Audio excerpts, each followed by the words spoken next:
I studied herbalism in England, like a lot of things in my life, so I had kind of a calling. I had absolutely no idea what a herbalism was.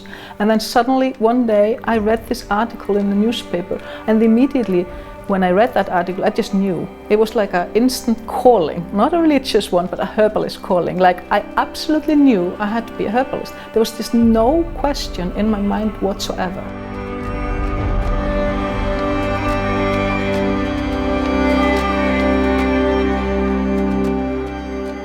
30 years ago, when I started business, herbalism wasn't really recognized in Iceland. It was illegal to practice. A lot of people thought it was total nonsense, nothing scientific behind it.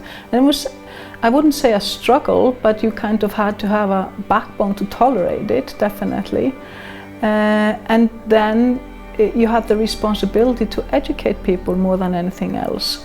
So I started doing that through Facebook. And I really started to just tell people about herbs and giving them recipe, what they could do.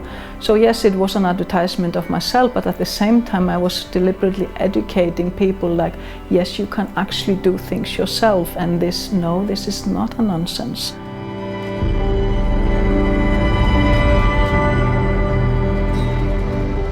One of the most favorite one is to actually pick the herbs myself. And for me, it's like, I would say it's my meditation for like 3 months of the year. That would be my description of it, because I'm alone. This is my private time. I like being with my plants on my own.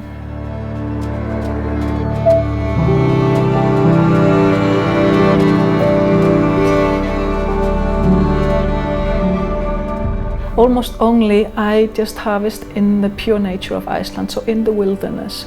One thing you do always when you are just walking in the nature, you ground yourself.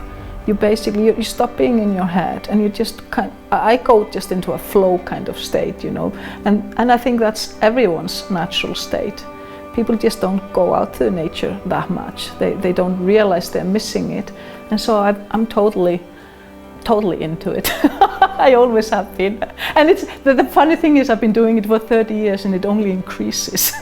It doesn't, like, I don't get bored with being a herbalist. Yes, I might go into different directions, like doing online courses or whatever, various ways of doing it, but it's always there. I have always been very lucky, and I've always known it. I haven't had to search for what I wanted to do in life, or it just came to me like that, and that has been such a gift.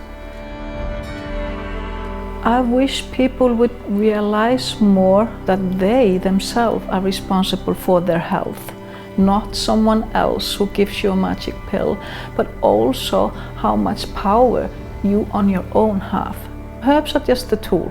There are many other good tools as well, although I think the herbs are the best, of course.